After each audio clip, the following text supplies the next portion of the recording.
Hello everyone, welcome to the channel IGNOU DNHE online classes. Myself Dr. Ayushi. हम पढ़ रहे हैं DNHE 1. Last 2 videos में हमने unit 1 food nutrition and health पढ़ा था.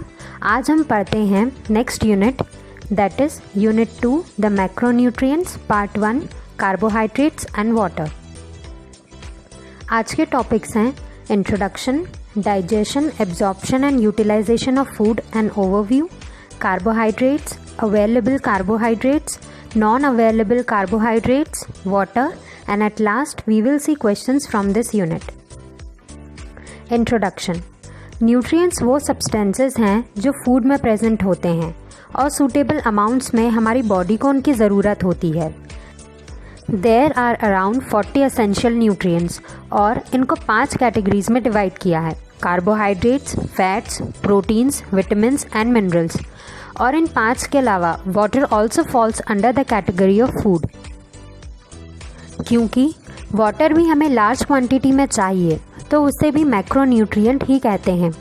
मैक्रोन्यूट्रिएंट्स क्या होते हैं? Macronutrients are those nutrients which are required in large amounts. For example, carbohydrate, water, fats and proteins provide weight to the food and are collectively known as macronutrients. Digestion, absorption and utilization of food.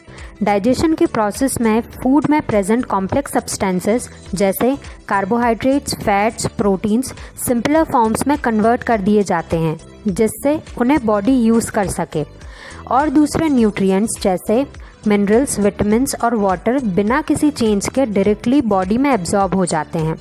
Digestion और absorption process body के digestive tract में होती है. तो पहले digestive tract को समझ लेते हैं. ये स्टार्ट होता है माउथ से और जहाँ पर सलाइवरी ग्लैंड्स की ओपनिंग होती है. माउथ के बाद आता है ईसोफेगस जो कि एक ट्यूब लाइक स्ट्रक्चर है जो माउथ और स्टमक को कनेक्ट करता है. स्टमक एक बैग लाइक स्ट्रक्चर है जो कि स्मॉल इंटेस्टाइन से कनेक्टेड है. Small intestine is a very long coiled tube like structure which opens into the large intestine. Large intestine के एंड में एनस है जो कि बाहर की तरफ ओपन होती है. So this was digestive tract. Digestion of food. Digestion start होता है इंजेशन से, that is intake of food and mouth. इसके बाद फूड पूरे डाइजेस्टिव ट्रैक्ट में आगे बढ़ता जाता है और पूरे ट्रैक्ट में उसमें डाइजेस्टिव जूसेस ऐड होते चले जाते हैं. इन डाइजेस्टिव जूसेस में केमिकल सब्सटेंसेस होते हैं जिन्हें एंजाइम्स कहते हैं. एंजाइम्स क्या होते हैं? Enzymes are proteins which help chemical reactions to proceed faster.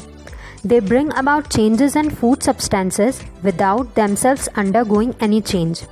Enzymes protein से बने हुए substances होते हैं जो कि chemical reactions की स्पीड को बढ़ाते हैं. ये food substances के स्ट्रक्चर में चेंज लाते हैं पर खुद अपनी प्रॉपर्टीज़ में या नेचर में कोई चेंज नहीं आने देते. डाइजेशन प्रोसेस में फूड ट्रैक्ट में आगे बढ़ता है, अलग अलग पार्ट्स में जाता है. ये पार्ट्स हैं माउथ, स्टमक, स्मॉल इंटेस्टाइन और large intestine. Now let us start with mouth. जब फूड माउथ में आता है तो टीथ और टंग की हेल्प से उसे च्यू किया जाता है और उसमें सलाइवा मिक्स किया जाता है. Saliva is a secretion of salivary gland जिसकी ओपनिंग माउथ में होती है. सलाइवा में एक एंजाइम होता है अमाइलेज. ये कुक्ड कार्बोहाइड्रेट के ऊपर एक्ट करता है और उन्हें पार्शली डाइजेस्ट करता है और उनको छोटी यूनिट्स में ब्रेक करता है. Next is stomach.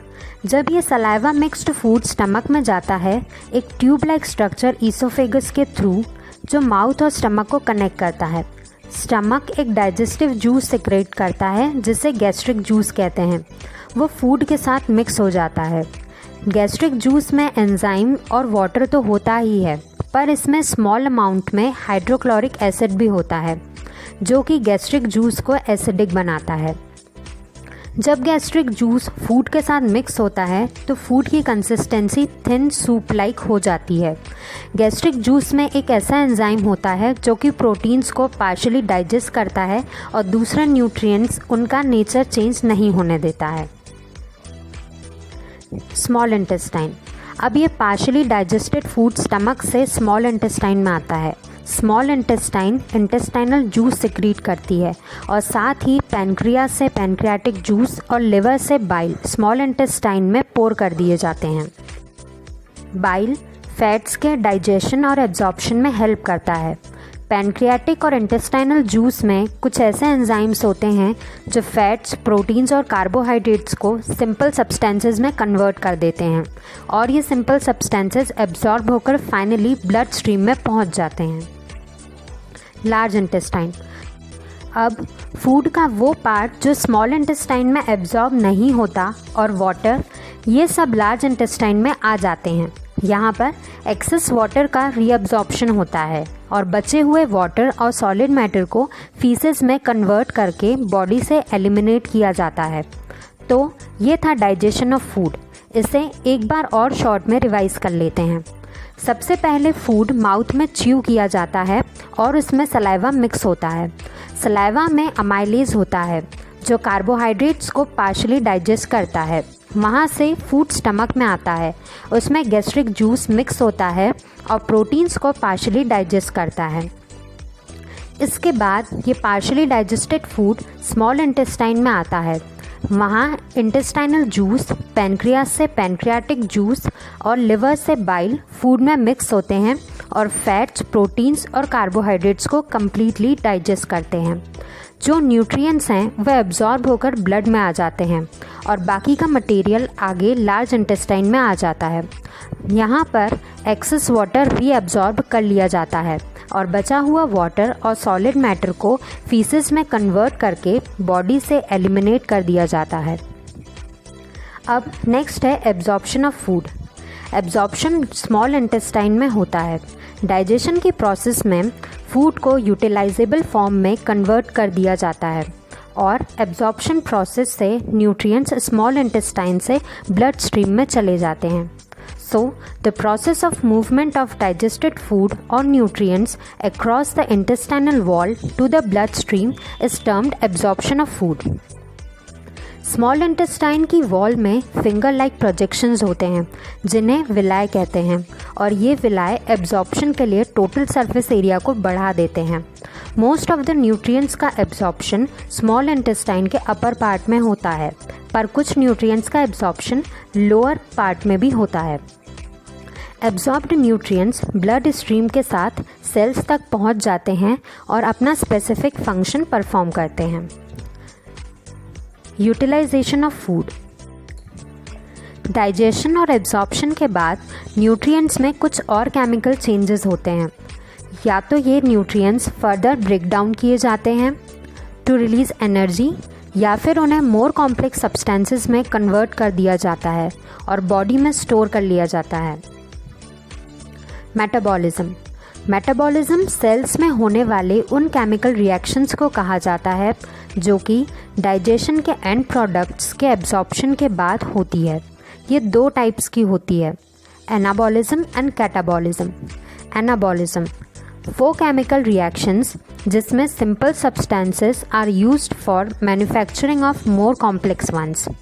And catabolism वो केमिकल रिएक्शंस हैं जिसमें complex substances are broken down to simple components. अब हम पढ़ रहे हैं first macronutrients, that is carbohydrates. Carbohydrates organic compounds होते हैं, essentially made of carbon, hydrogen and oxygen.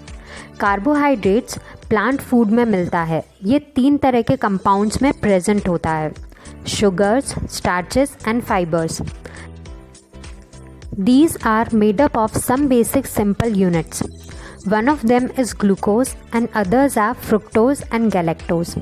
Let us see some examples of carbohydrates. Table sugar.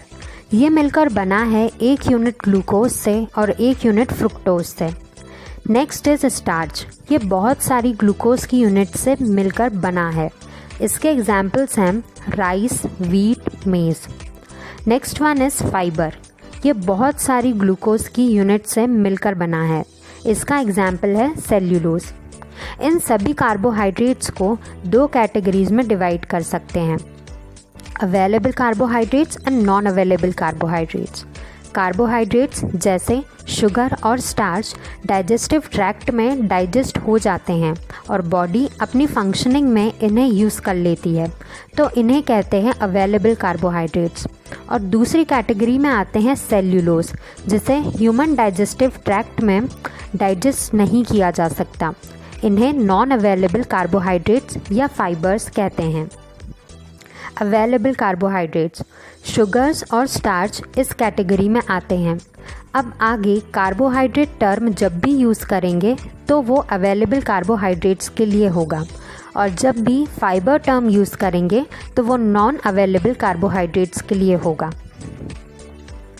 Food sources of available carbohydrates मतलब carbohydrates, ये मिलता है सीरियल्स में, millets में, roots and tubers में, fruits में, शुगर केन में और पल्सेस में। इन सभी के एग्जाम्पल्स आप याद कर लीजिए। ये एग्ज़ाम पॉइंट ऑफ व्यू से तो इम्पॉर्टेंट है ही, और जब भी हम किसी के लिए डाइट प्लान करते हैं तो हमें उसे एडवाइस करना पड़ता है कि आपको कौन से फूड कंज्यूम करना है और कौन से फूड रेस्ट्रिक्ट करना है, तो हमें इस प्रकार के फूड के बारे में नॉलेज होना चाहिए। Next is functions of carbohydrates.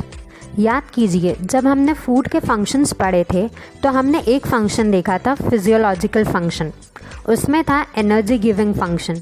ये फंक्शन परफॉर्म करते हैं कार्बोहाइड्रेट्स एंड फैट्स, तो उसी फंक्शन को हम फिर से यहाँ पढ़ लेते हैं। तो पहला फंक्शन है एनर्जी गिविंग फंक्शन। ये कार्बोहाइड्रेट्स का मेन फंक्शन है। कार्बोहाइड्रेट्स जब बर्न होते हैं तो एनर्जी रिलीज़ करते हैं, और इस एनर्जी को यूज़ करके हमारी बॉडी काम कर पाती है।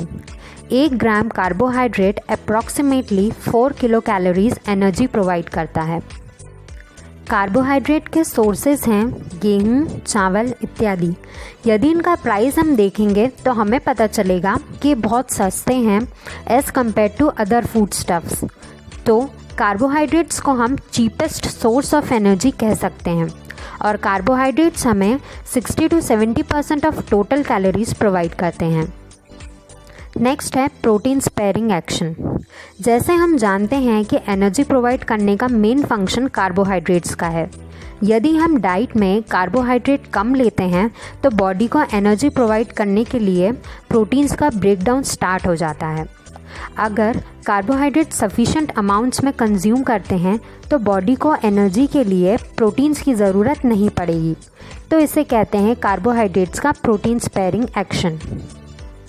थर्ड फंक्शन है यूटिलाइजेशन ऑफ फैट्स। फैट्स के प्रॉपर यूटिलाइजेशन के लिए कार्बोहाइड्रेट की ज़रूरत होती है। यदि डाइट में कार्बोहाइड्रेट्स हैं तो बॉडी को एनर्जी के लिए फैट्स की ज़रूरत नहीं पड़ेगी, क्योंकि एनर्जी गिविंग फंक्शन कार्बोहाइड्रेट और फैट्स दोनों का है। अगर डाइट में कार्बोहाइड्रेट कम है तो फैट्स का ब्रेकडाउन स्टार्ट हो जाता है और फैट मेटाबॉलिज्म में बाय प्रोडक्ट्स का एक्यूमुलेशन बॉडी में होने लगता है, जो हेल्थ को अफेक्ट करता है। Digestion, absorption and utilisation of carbohydrates. Digestion of carbohydrates में शुगर और स्टार्च को उसकी simplest unit that is glucose में ब्रेक किया जाता है। दूसरे कार्बोहाइड्रेट सब्सटेंस जैसे डाइटरी फाइबर्स जो कि ग्रेन्स में, वेजिटेबल्स में और फ्रूट्स में मिलते हैं, उन्हें ह्यूमन बॉडी डाइजेस्ट नहीं कर पाती, क्योंकि उनको डाइजेस्ट करने वाले एंजाइम्स ह्यूमन बींग्स में नहीं बनते हैं। एक बार पूरी प्रोसेस देख लेते हैं। सबसे पहले फूड माउथ में एंटर करता है, वहाँ उसमें सलाइवा मिक्स होता है। सलाइवा में अमाइलेज एंजाइम होता है जो कुक्ड स्टार्च को पार्शली डाइजेस्ट करता है। स्टमक में कोई कार्बोहाइड्रेट डाइजेस्टिंग एंजाइम नहीं होते हैं। कार्बोहाइड्रेट के डाइजेशन का मेन साइट होता है स्मॉल इंटेस्टाइन। यहाँ पर पैनक्रियास से पैनक्रियाटिक जूस आता है, उसमें अमाइलेज एंजाइम होता है जो कि रॉ और कुक्ड कार्बोहाइड्रेट दोनों को स्मॉलर यूनिट्स में कन्वर्ट करता है। कंप्लीट डाइजेशन स्मॉल इंटेस्टाइन्स की सेल्स में होता है। यहाँ 3 इम्पॉर्टेंट एंजाइम्स डाइजेशन प्रोसेस को कंप्लीट करते हैं। ये शुगर्स को पार्शली डाइजेस्ट करते हैं, उनको simple basic units that is glucose, fructose और गैलेक्टोज में ब्रेक करते हैं। ये ब्लड स्ट्रीम के थ्रू ब्लड के टिश्यू और सेल्स तक पहुंच जाता है और अल्टीमेटली ग्लूकोज में कन्वर्ट हो जाता है। थोड़ा ग्लूकोज ब्लड में रहता है जिसे ब्लड शुगर कहते हैं और ये ज़रूरत पड़ने पर सेल्स इसे यूज़ कर सकते हैं। सेल्स में ग्लूकोज ऑक्सीजन की प्रेजेंस में बर्न होता है और एनर्जी रिलीज़ करता है। जो एक्स्ट्रा ग्लूकोज होता है उसे ग्लाइकोजन में कन्वर्ट कर दिया जाता है और वो लिवर और मसल्स में स्टोर किया जाता है। और जब ग्लूकोज की ज़रूरत होती है then glycogen is broken down to release glucose. जब ग्लाइकोजन स्टोरेज फुल हो जाता है तब remaining excess glucose is converted to fat and is stored in the body. Non-available carbohydrates. Fibers are non-available carbohydrates. ये indigestible carbohydrates होते हैं और body के लिए अवेलेबल नहीं होते। इसका एग्जाम्पल है सेल्यूलोज जो प्लांट फूड में मिलता है। ये इम्पॉर्टेंट रोल प्ले करता है बॉडी प्रोसेसेस के रेगुलेशन में। Functions of fibre. जैसा कि हम जानते हैं कि फाइबर्स को ह्यूमन बॉडी डाइजेस्ट नहीं कर सकती, पर डाइजेशन प्रोसेस के दौरान ये फाइबर्स वाटर को एब्जॉर्ब कर लेते हैं और फूल जाते हैं और जो फूड कंज्यूम किया है उसे भारी बना देते हैं। This gives rise to feeling of fullness and satisfaction. Second is elimination. Fibres faeces के एलिमिनेशन में हेल्पफुल होते हैं। स्टूल में जो फाइबर्स रहते हैं वो वाटर एब्जॉर्ब कर लेते हैं जिससे स्टूल की कंसिस्टेंसी सॉफ्ट रहती है। फाइबर इस फंक्शन से कॉन्स्टिपेशन नहीं होने देता, इसलिए जब भी कोई कॉन्स्टिपेशन से सफ़र करता है तो उसे फाइबर रिच डाइट एडवाइस किया जाता है। Third one is prevention of diseases like cancer, diabetes and heart diseases. कुछ स्टडीज़ में ये पाया गया है कि फाइबर्स इन बीमारियों से बचाव करने में हेल्प करते हैं। This shows that both available and non available carbohydrates are important for body. Food sources of fibres.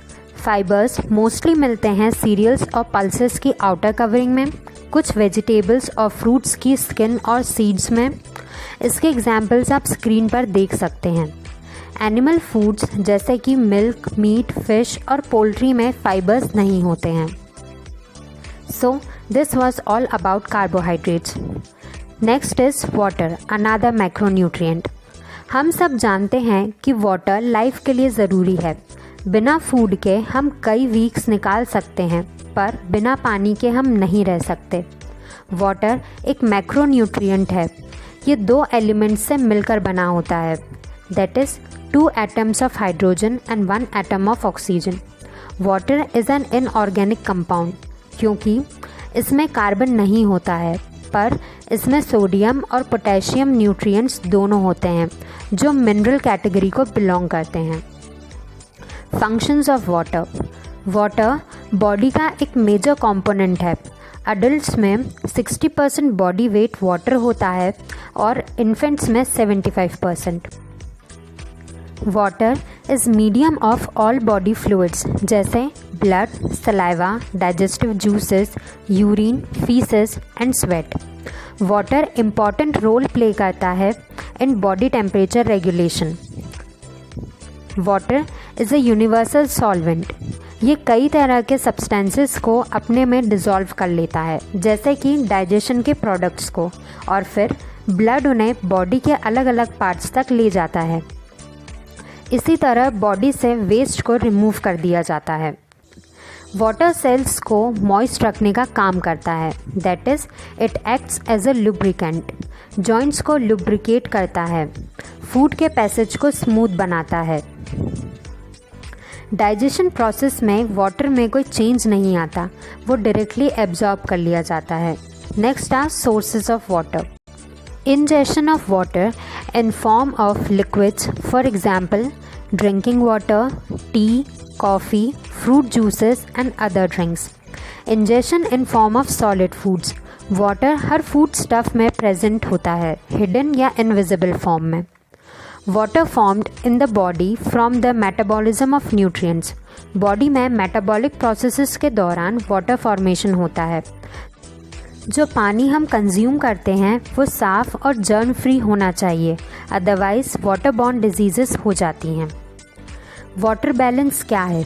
इसमें 3 प्रोसेसेस हैं: sources of water, utilisation of water and loss of water. Sources of water हैं पानी जो हम पीते हैं, या food में जो वाटर कंटेंट है, या मेटाबॉलिक प्रोसेसेस में जो वाटर फॉर्मेशन होता है। यूटिलाइजेशन में बॉडी प्रोसेसेस में ये वाटर यूटिलाइज होता है। Loss of water, urine, sweat, breathing, saliva और फीसेस फॉर्मेशन में वाटर लॉस होता है। नॉर्मली बॉडी इस इनटेक और वाटर लॉस में बैलेंस बनाकर रखती है, उसे वाटर बैलेंस कहते हैं। जब बॉडी में वाटर की कमी होने लगती है तो हमें प्यास लगती है, और अगर बॉडी में वाटर एक्सेस हो जाता है तो एक्सक्रीशन को बढ़ा देती है। So this was all about unit 2, carbohydrates and water. अब इस पार्ट के क्वेश्चंस देख लेते हैं।